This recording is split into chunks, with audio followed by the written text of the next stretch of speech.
Been a big few days for Swansea City, as today they've just drawn with Brentford, which moves them into the top two. But what about the chasing pack? We'll take a little look at it next.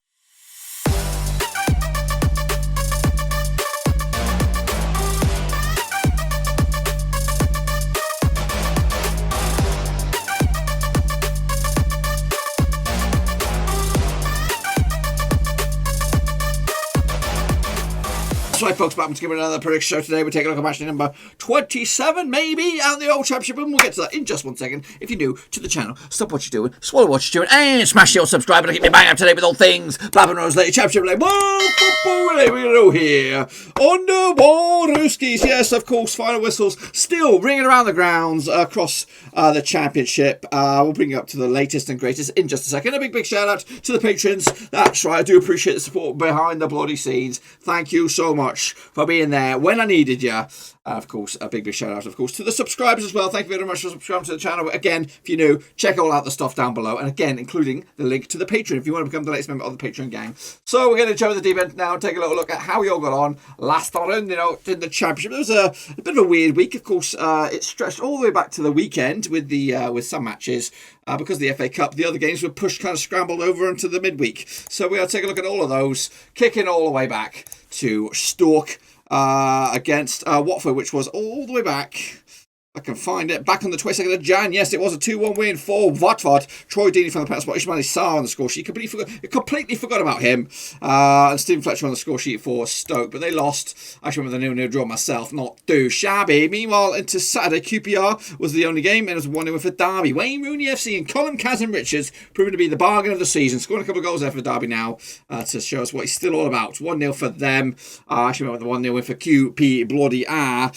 Into Sunday, a ball draw down deep down between Preston and Reading, 0-0 in the end. Actually, the 2-1 win for Preston. Shame on me, but the game of the weekend really was over at the Riverside. It was a thriller down at the river. Of course, Joe Rothwell with the one and only goal. That's right, getting us back into winning ways. 2-2 for me, which I didn't even see. A lot of drama in that game. Neil Warnock up to his own tricks. Kicking off though into midweek games. Bristol City up against Huddersfield was a 2-1 win for the Robins. I actually remember the 1-1 draw myself. Goals on the day. Farman Diodaro with a couple of goals there. Junior Bakuna over the late one. But too little, too late. Meanwhile, Millwall against Watford down London way was a 0-0 draw. Nothing to see here. Actually, the draw on this one, not too shabby for me. Kicking into Wednesday, of course. Cardiff new manager now. Upstep matey boy. What's his name? Mick McCarthy coming on in. Taking it from Neil Harris. But unfortunately, no winning debut for him. No new manager bounce just yet. 2-2 in the end. Actually, a 2-1 win for Barnsley on this one. With the goals coming from... Who scored the goals? I'll tell you, that was actually Mads Anderson for Barnsley. Corley Woodrow as well. Shedley Ajojo on the score sheet for Cardiff. And Kiefer Moore as well with a last minute equaliser. Meanwhile, Swansea Brentford duked it out to a 1-1 goal winner, a 1-1 draw there. Goals from Conor Unarain on his return, of course, but I'm sure it was a deadly free kick or something like that. Tariq Fonsu Henry as well with the equaliser or actually the opener for Brentford. Carl Norton got himself sent off midway through the first half. All square though, 1-1 in the end. Coventry though, smash dot dash dot 2-0 was over Sheffield Wednesday. Manager Sheffield Wednesday. Paul Cook is not coming. That's what I'm reading now, of course. But Coventry getting the goals from Victor Gudde-Ekers and Jimmy Allen with the win, which we'll see in a minute. Right there. And of course, Middlesbrough got spanked by Rotherham. Goodness gracious me. 3-0 for the what do they call themselves? I don't know what they call it. I can't remember the Windmills or the Millers. The Millers! There it is. I knew it's in there. Matt Crooks, Michael Smick and Ryan Gills on the score sheet. Rotherham up to now. Are still struggling in the relegation zone, but it's okay. They're closing down the teams above them. And of course, Middlesbrough slipped up there, slipped opportunity. And now Rovers have a game in hand on you. Okay, as you can see, I did terrible this week too, just two. But it's okay, we're going to save ourselves for this week. Of course, kicking off, let's take a look at the table as it stands. It's Norwich City leading the charge by 6 bloody points, clear of Swansea. Watford up to 3rd, Brentford into 4th. I've said it before, it's between those 4 clubs, I think. Did I say that? Did I say Watford? I don't think Watford are in there. I think they'll tail off a little bit. I'm not too sure about this new manager. He's still riding a bit of crest of a wave. I think Brentford are up there. I don't know, maybe Watford are up there. But Reading and Bournemouth are finding life difficult to the moment. Hopefully, Rovers can take advantage and maybe close in on those top 6. Anyway, down the table Wednesday, Rotherham and Wycombe going down on paper. And legitimately, though, it says Wycombe, Sheffield Wednesday and Rotherham. Complications, contemplations. Okay, let's get into it. Of course, take a look at how you all got on. This is the criteria. Not to 2, shitface gang 3 to 6, straightface core, and 7 plus. You're in the top bins. Iron Stringer, well done. Olagiodo, well done to you. Ultra Omamura, you did good as well. Russell Foster also did very, very well. Roberto the Hornet, you did shite, mate. Nathan Eva, though, he did good. Laxweller did bits. Shepard also did very, very well. James Lester, he did shite. Yannick Bustler did okay. Shane O'Donnell, he also did poop. Miniaka also had a shocker. Jamie Gold, you stunk as well. Almost give it, he had a nightmare. GBSC are great, but you're not great this week. Vincent Hong, also shocking. Game and Charlie did bits. Yoki Jackson also did very, very well. Damien Evan, you did shite, mate. Okay, did okay. Tom Stainer did shite. And F. Mogger also did shite. I did shite as well, so don't feel too hard. But if you, let's take a look at the table, of course. If your name is Damien, Heaven, F. Mogger, James BSC, Roberto the Great, just don't look at it. If your name's Olad Jojo, Nathan Ultra Omen Murat, and Alex Weller, you know what, boys? You've got to take a bloody bow. That's right, because you are the kingpins for this week. Matchday number 26 in a ropey-dopey kind of week, but guess what? They all count. Wear the crown with pride for the next couple of days. But the overall leaderboard is, of course, a familiar name at the top, and one that keeps on cropping up. His name is Gaming Charlie. He's up there, look at that. Sitting pretty with Shane O'Donnell, level on 65 percentage points.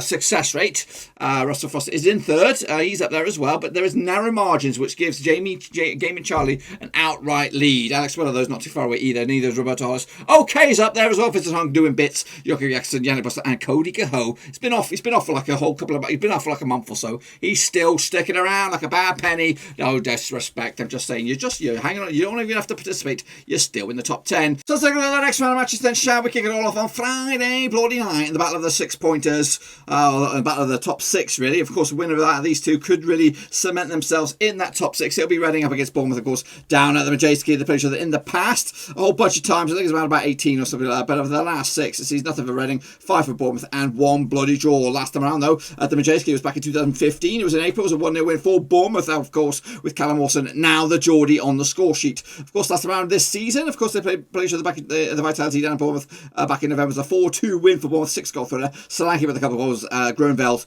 Lewis Cook as well. So no, Aluko and Lucas Jow on the score sheet for Reading. Of course he does. Bournemouth have actually won 5 of the last 6 matches against Reading in all competitions, where Reading are undefeated in the last 5 in the Championship. They come into this, of course, just 1 defeat the past 6. That 1 defeat was in the FA Cup against Luton. On the flip side, Bournemouth just 1 win the past 4. That 1 was against Crawley in the FA Cup as well. Look at the situation out at the bookies on this one. What do we have in the bookies on this one? I'll get it to you right about now. Of course, Reading coming into this 23 to 10 for the victory. 9 to 4 draw. 65 is your Bournemouth. Of course, Bournemouth coming into this in 6th. The win for them, they could actually go as high as 4th. Reading come into this in 5th, and for them, they could go as high as 3rd in the table. I don't know what I want personally. I think a win for Reading gives the chasing pack, the Bristol Cities, the Middlesbroughs, all the belief that they could actually sneak in the back door this coming weekend. I've gone with the 2-1 win though for Reading. I've gone with a bit of that, which could kick on Reading moving forward at home, and Bournemouth will start to feel the pinch. Kicking it further, Norwich, no pinch there, of course, flying high at the moment up against Middlesbrough. Played the 56 times, 22 wins for Norwich, 21 wins for Middlesbrough, and 13 bloody draws, of course. 6 wins out of 6 for Norwich at the recent encounters, of course, including a 1-0 win last time at Cardiff Road back in September 2018. Timu Pukki on the score sheet back then. Of course, back in November, they played each other at the Riverside, and it was a 1-0 win with Timu Pukki on the score sheet again. In fact, has he done it? No, he hasn't. Norwich have actually kept clean sheet in the last 6 matches against Middlesbrough in all competitions. That is a frightful stat then. They've also won those last 6 as well. They're coming into this, though. Middlesbrough just won in the past 5. That one win was against Nottingham Forest, a 2-1 win. On the flip side, just 1 defeat the past 6 for Norwich. That 1 defeat was against Barnsley in the FA Cup.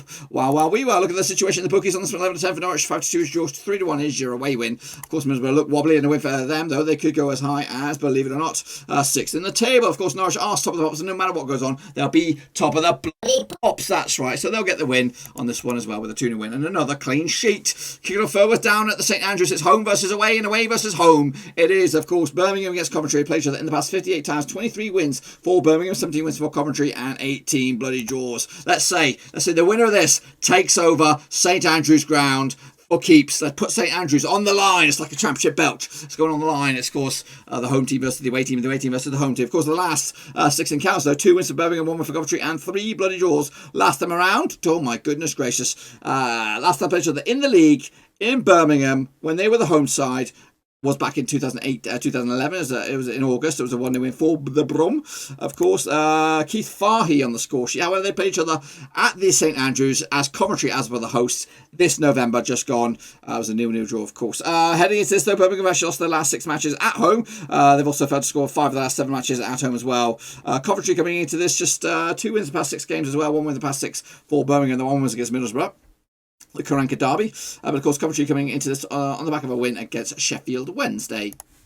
Bookies odds on this son of a gun, of course, but Birmingham are actually, where are you? Actually 85 for the victory, 95 is your Coventry, 11-5 is your draw.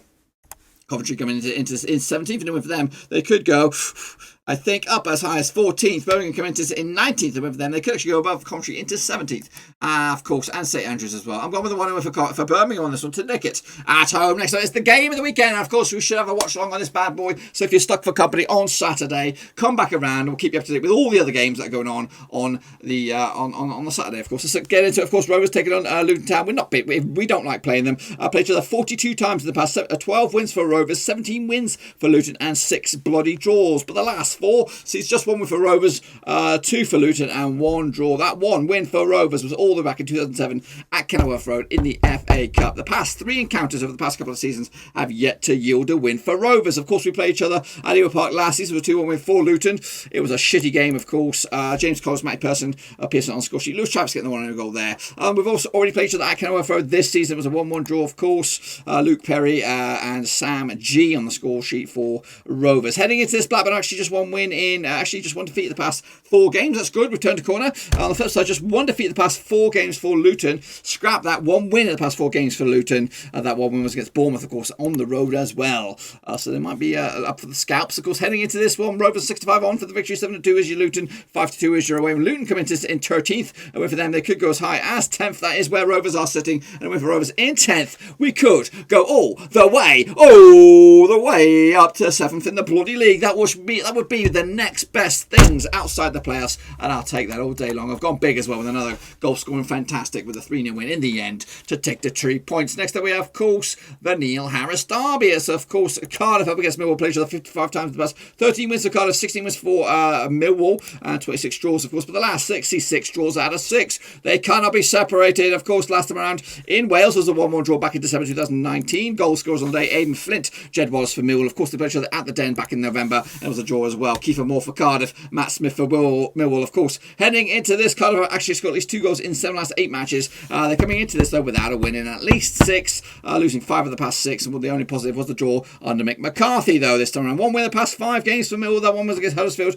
in the league, of course. So look at the bookies' odds on this badass. 30-10 for Cardiff, 11-5 is the draw, 21-10 is your Millwall. Millwall coming into this in 16th. So these 2 sides just cannot be separated. So it smells like a draw. It has to be a draw. And if either 2 sides, of course, we'll see them climb the table just a little bit. And what have I gone with? I'll tell you what I've gone with. I've gone with a bloody draw. That's right, 1-1 in the end. Kicking it further there, Derby. That's Wayne Rooney FC up against Bristol City FC. Of course, play each other. I don't know how many times. 72 times the past. 35 wins for Derby. 20 wins for, of course, Bristol City, and 17 draws. But the last 6 seats for 2 for Derby, 3 for Bristol City, and 1 bloody draw. Last time around in Pride Park was a 2-1 win for Bristol City. That's back in August 2019. Wyman Brownhill on the score sheet for Bristol City. Jack Marriott on the score sheet as well for Derby. Of course, last time around back in Thrashton Gate, it was a 1-0 win earlier in the season back in November for Bristol City. Diodaro on the score sheet then. Of course, he's been hot off the press quite recently as well. Bristol City have actually lost their last 4 away matches. But they've actually won the last 3 against Bristol City in all competitions. Of course, heading into this, though, Bristol City in red hot form, actually winning 4 of the past 5 games. The only hiccup was against Norwich. Meanwhile, back-to-back wins for Derby for the first time in a long, long time. And, of course, yet to concede a goal in those last 2 matches. Look at the bookies' odds on this one. Whilst the computer thinks about it, there it comes. Derby coming into this 2019 on for the victory. 5-2 is your bloody draw. 29-10 is your Bristol City. Bristol City coming into this in, of course, 8th win for them. They could actually sneak into the sneaky trap.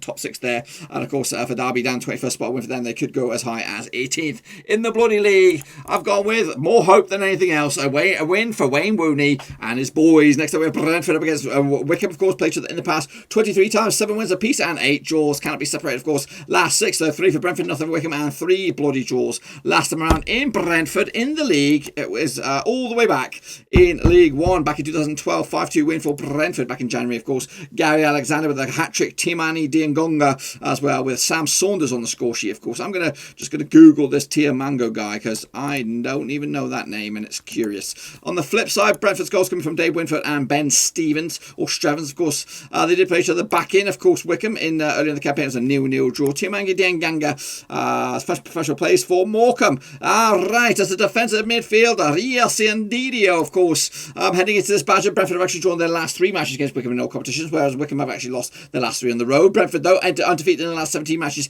in the Championship. They're coming into this, though, Brentford, just 2 wins in the past 5 games, of course, losing to Leicester, of course, drawing with Swansea hot off the press. 2 wins in the past 4 games for Wycombe, of course, beating Cardiff and beating Preston in the FA Cup, but of course tumbling out to Tottenham just the other day. Look at the bookies odds on this one. What do we have on the bookies odds on this one? We have, what is it? It's over in Brentford. Of course, it's 11-4 on for Brentford. 50-4 is your 7-1 is your Wycombe. Of course, Wycombe coming into a rooted to the foot of the table, but a win for them. They could close in on Sheffield Wednesday. Brentford coming into, of course, up as high as 4th, and a win for them. They could go 2nd in the bloody league. They'll go 2nd in the bloody league, or at least get the points to do just that with a 2-0 win over Wycombe. Next up, of course, Huddersfield Town up against Stoke. Of course, played each other in the past 71 times, 19 wins for Huddersfield, 27 wins for Stoke, and 25 draws. But the last 6, 1 for Huddersfield, 4 for Stoke, and 1 draw. Last round in Huddersfield, the McAlpine, John Smith's, Kirklees, whatever you want to call it. 5-2 win for Stoke. Goodness gracious me, that's just back in January, New Year's Day 2020. Sam Vokes,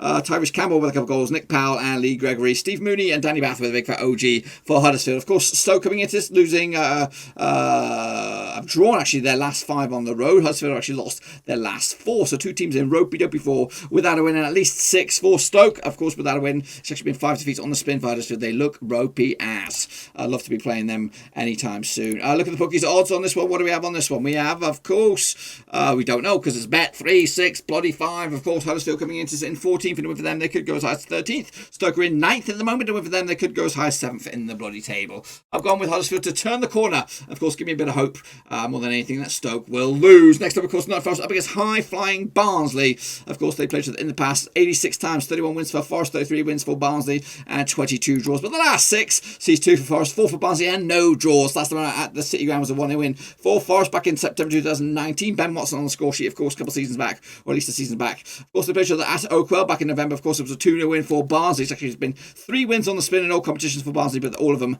have been Oakwell. Styles and Woodrow on the score sheet for Barnsley. Of course, heading into this, Barnsley keeping a clean sheet in the last 3 against Forest. They've also won those last 3 against Forest as well. They're coming into this, of course, to back-to-back defeats for Forest, losing to Middlesbrough and losing to Swansea heavily in the FA Cup. Just 1 win the past 4 games to Barnsley. That 1 was against Norwich in the FA Cup. A look at the bookies odds on this one. I tell you now. I tell you what it is. It's 29-24 Forest, 11-5 is draw, 90-10 is your Barnsley. Barnsley coming into in 12th, and a win for them, they could go as high as 9th. Forest coming into in 20th, and a win for them, they could go as high as 18th in the bloody league. That is right. Oh, it's a surprise. It's a surprise. We'll have to look at it later. I'll keep that under my locker. Next up, we have Rotherham against Swansea. I've gone with the draw on this one, but we'll pretend you didn't see that. Because these two sides played each other in the past. Rotherham against Swansea, 45 times, 15 wins for Rotherham, 17 wins for Swansea, and 13 bloody draws. But the last 6, 1 for Rotherham, 4 for Swansea, and 1 draw. Last time around at Rotherham was a 2-1 win for Rotherham back in November 2018. Ryan Manning with a couple of goals, and Oliver McBurney for Swansea. Of course, they played each other in Wales